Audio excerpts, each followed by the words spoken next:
तो चलिए सबसे पहले मैं आपको उस इंसान से मिलवाता हूँ जिसकी वजह से जय श्री राम का नारा ना केवल भारत में बल्कि पूरे विश्व में अगले 10,000 वर्षों तक गूंजता रहेगा।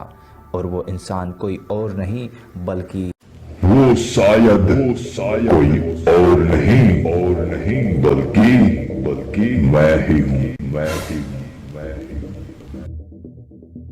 आपके लिए केवल ये महत्वपूर्ण है कि वो ऐसी कौन सी दिव्य घटनाएं हैं जिनके आधार पर मैं इतना बड़ा दावा कर रहा हूँ। और हाँ, ऐसी बहुत सारी घटनाएं मैं अलग अलग वीडियोस में बताऊंगा, इसलिए चैनल को सब्सक्राइब जरूर कर लेना। इन सब दिव्य घटनाओं के बावजूद अगर मैं फिर भी सुप्रीम नहीं हुआ तो कोई बात नहीं, गलतफहमी सबको हो जाती है, नारायण नारायण। लेकिन अगर मैं ही सुप्रीम हुआ तो मेरी जिंदगी की कहानी किसी सुपर हीरो की कहानी से कम नहीं होगी। लेकिन भगवान ने उस इंसान को सुप्रीम चुना जिसे सुप्रीम बनने में कोई इंटरेस्ट ही नहीं है। खैर, सबसे पहले अब सुनते हैं कि ऐसा कौन सा वो सबसे बड़ा रहस्य था जिसके कारण सर्वप्रथम मुझे लगा कि मैं ही सुप्रीम हूं।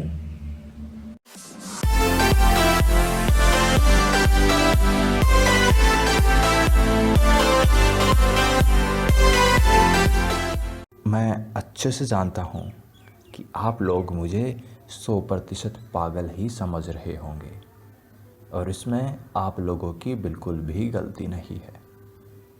अगर 15 जून से पहले कोई अगर मुझसे कहता कि तू ही है वो शांति दूत, तो मैं भी उसे बिल्कुल आप लोगों की तरह ही पागल समझता।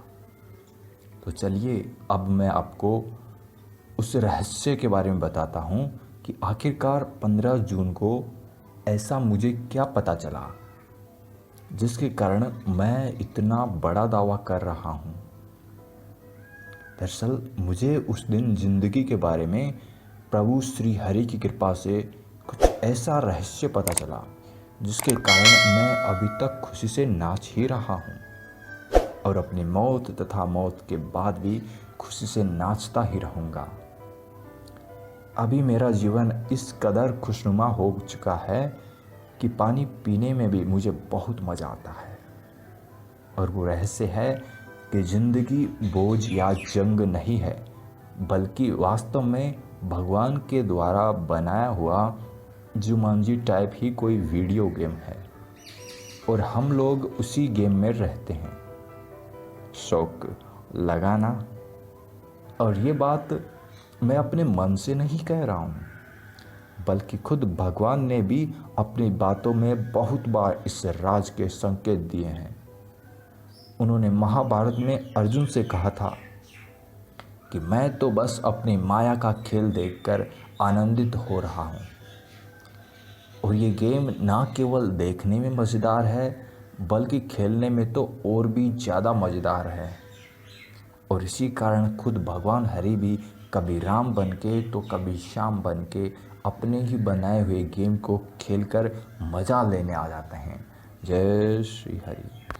आपको मेरी बात पर बिल्कुल भी विश्वास नहीं आ रहा होगा, तो चलिए मैं इस गेम की शुरुआत कहाँ से हुई वो बताता हूँ। बहुत समय पहले, जब समय भी नहीं था, तब सृष्टि में चारों ओर अंधकार ही अंधकार छाया हुआ था। उस घनघोर अंधकार के बीच केवल एक दिव्य प्रकाश विद्यमान था जिसे हम लोग निराकार रूप में भगवान मानते हैं। काफ़ी लंबे अरसे के बाद भगवान उस अंधकार से धीरे धीरे बोर होने लग गए।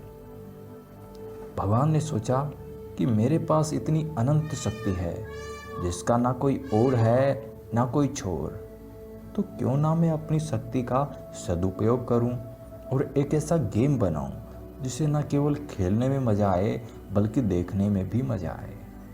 और इसी कारण भगवान ने फिर अपनी शक्तियों के द्वारा ओम नाम की भयंकर गर्जना से एक नहीं बल्कि अनंत ब्रह्मांडों का निर्माण कर दिया। और इसी घटना को विज्ञान में बिग बैंग के नाम से जाना जाता है। और उसी क्रम में सबसे प्यारी गेम लोकेशन के रूप में भगवान ने पृथ्वी का निर्माण कर दिया। अब चूंकि गेम लोकेशन का तो निर्माण हो चुका था, तो अब बारी थी गेम को खेलने वाले खिलाड़ियों की।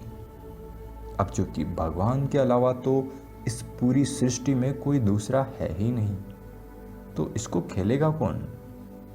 इसीलिए पहले भगवान ने सब खिलाड़ियों के पंच तत्वों से बने पुतले बनवाए, जिसे हम लोग शरीर कहते हैं। जय श्री हरि।